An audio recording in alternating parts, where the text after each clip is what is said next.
The guy right behind him, also in tier number 2, that is day one difference maker, is a guy whose name we have heard the last couple of years as a wide receiver to watch in this year's draft class. Yes, and that is, I'm going to mess up his name, okay, but it's Tetairoa McMillan. Tetairoa McMillan. I hope I got it right. T-Mac, as they call him. T-Mac, well, no, I don't, yeah, they do maybe. I don't know that he likes that, though. No, he does like T-Mac. He told us he liked T-Mac. So Pete went at the combine, goes up to him and say, hey, Tet. Yeah. And he goes, don't call me that ever again. That sounds like tit. So he's like, I don't want that. That's not No, cool. He wasn't mean. Pete wants to clear up he was not mean at all. But he did correct him. He goes, I prefer to be T-Mac or Tetairoa.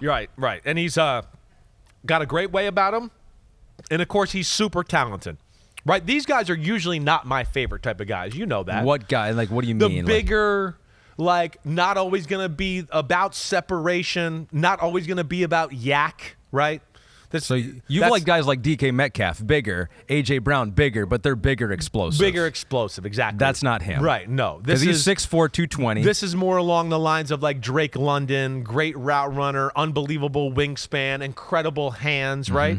But I will say with T-Mac here, he's actually got more yak ability than Drake London did. Let alone, for as good as Drake London does, like, I think this kid's some of the best hands I've ever seen in my life, this kid. This kid is unreal. He's up there with, like, as impressive as I've ever seen with 50-50 balls, jump balls, that type of stuff, where I'd go, that's as good as I've ever seen. Like, I mean, he is amazing that way. 18 contested catches this year, which is like a ridiculous amount because they threw up a ton to him because they knew he would probably come down with it. He's the only guy, you're right, and he was their guy, so they force-fed him that way. Yeah. But I think on top of that, too, he is a good route runner.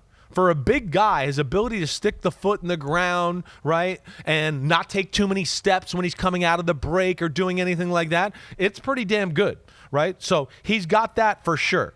You know, he's got good little feel to play a little physical at the top of his routes too, like a little bump, a little shoulder bump, just to nudge the guy by and then give himself an opening to catch the ball, right?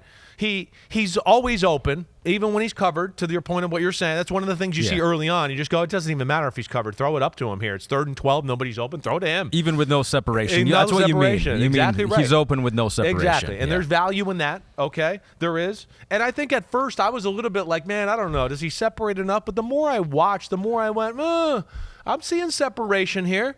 The way he can kind of burst out of breaks like I talked about, and the fact that he's a good route runner, he gets open. Now, he's not going to just fly by you and run like go routes all day. That's not what he's going to be.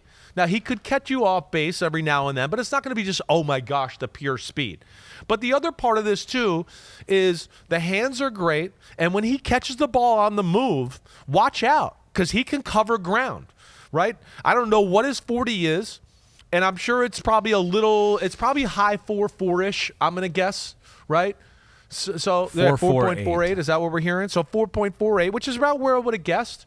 But when he's at his top speed, it's faster than 4.48. That's what I would say. So he's one of those guys, if you hit him on a crossing route, you hit him on an in-cut, I'd go, man, he's moving. You better have some fast people in your defensive backfield because he's going to chew up some ground and turn the corner, and you're going to be like, oh, crap, we got to go chase him at the pylon here. He's that fast. So that's what I liked about him there as well. I think there is a little bit more pure speed than maybe I gave him credit for when I first watched him. Okay, I like that. So he was a 5-star prospect. Yeah. The number 5 wide receiver nationally. He was the highest-ranked recruit ever signed in Arizona football history. So he went in there with a lot of notoriety, and he was highly productive while he was at Arizona. And as you mentioned, he was like the guy. He was the guy that they fed the ball to most of the time. Yeah, I wrote when I was watching him that he does a good job of getting his body in a position to take the hit and get some yards out. You know, it's like he's pretty smart about all that stuff. He knows how to like kind of like gear down, crouch down, take the hit, and maybe bounce off it, spin off it, which is why he's good with the contested catches and able to secure those. Now,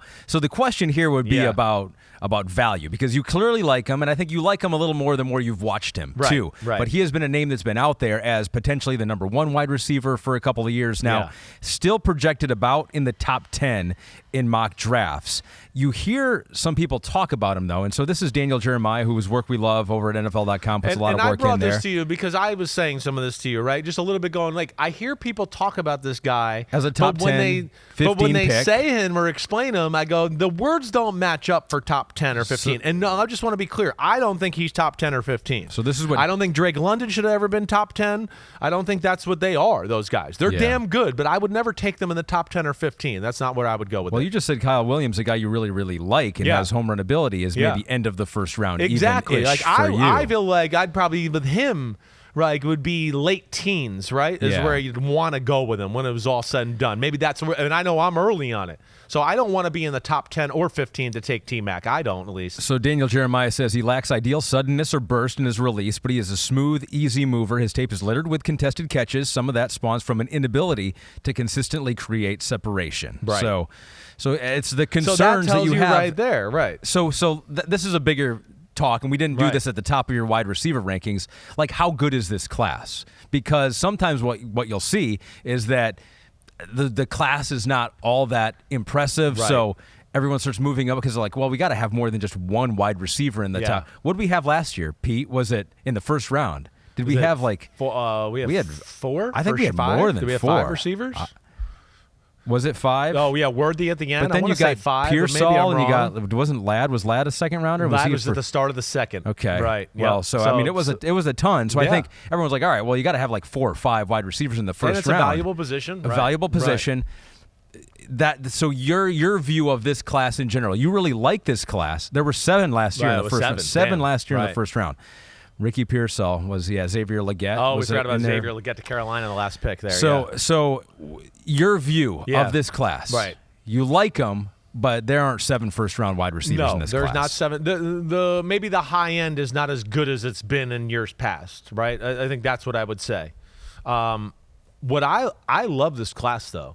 I think there's a lot of good in this class, right? A lot of good, and a lot of guys where I go, there's a few things about him. He could be great, right? I think but it's like, I don't want to stamp my name to it yet. There's like, I got to see it a little bit. He's got some areas or things to work on before I want to say that. But he does this kind of really good. It's intriguing, right? Mm-hmm. There's a lot of that. There really is. So I find it to be a deep class, and it's littered with different shapes and sizes. There's certainly a lot of these kind of guys, like we've talked about already, Travis Hunter Jr. or our Kyle Williams. And then there's a handful of these bigger type of guys too, as far as really big, quick feet, pretty good route runners for their side, but not going to like be crazy explosive or yards after catch type of guys. But all in all, I really like the class. I do. There are a lot of good ones. A lot of guys I just go, he's going to be in the NFL for a while. He's going to be a number 3 for a long time. He's got a chance to be a really awesome 2 forever, right? There's a lot of that, I think. So a couple of things with that. Yeah. He did get hurt in the spring. This is from an AFC scouting director. He got hurt in the spring. I don't know that he ever made it back to 100%. The 2023 tape gives you a better idea of who he is. You see a little more speed in 2023. So maybe that is part of it. Right. Maybe there is a little more speed than he showed in 2024. So we have the round 1 wide receivers last year, and the 7 of them. So where would you put him as far as names here? Not necessarily where they would be drafted or where you would take him. Yeah. But how do you like him compared to these guys that went in the first round last year? I think he would be after, right? So I feel like the other guys, my Travis Hunter and my Kyle Williams, they'd be up there with Brian Thomas Jr., Malik Neighbors, and Marvin Harrison Jr. Yeah. Okay. Then I feel like I would have this guy a part of like the Odunze group. I feel like that's kind of where I'd have. So I would probably, like, as far as this, like, I think I like him better than Xavier Worthy, and I like him better than Ricky Pearsall. Okay, so I would certainly have them in front of them. And last year they were first rounders. Yes, right. So I would have them. And he's a first round receiver. There's no doubt about that. But when I hear top 10, top 12, and then you again, like we just talked about, the separation isn't wowing, right? But it's there. And the things that you saw Daniel Jeremiah right, I just want to go, that doesn't read anything like a top 10 or a top 12, top 15 pick. That's not what that is. He's another guy that, I would be comfortable more once we get into the 20s, right? Somewhere in there is where I would start to think to take him. I do think he has inside-outside value. Of course, he can play outside. He's so big, right? We just talked about back shoulders, jump balls. He's going to be phenomenal. Red zone, he's going to be a force in the red zone. I mean, he's going to be scary. Just throw the freaking ball up in the back of the end zone. He's going to go get it. But then I do think because of his ability to run routes, I think he's going to be good in the slot. I think he's going to be a good big slot receiver to work the middle of the field. I think he will be special there. Let alone he's got enough speed even when he's in the slot to, you want to play cover 2, he could split the safeties and go down the middle and say, watch out. And like I said, when he opens up, his speed's real. It's just his acceleration is not going to wow you. And I think that's what Danielle Jeremiah is talking about. Yeah. When he gets off the ball, he's rarely going to just stack somebody and go, oh gosh, they're behind him. Here he goes. He's going deep, right? That's not what he is. But just throw it to him.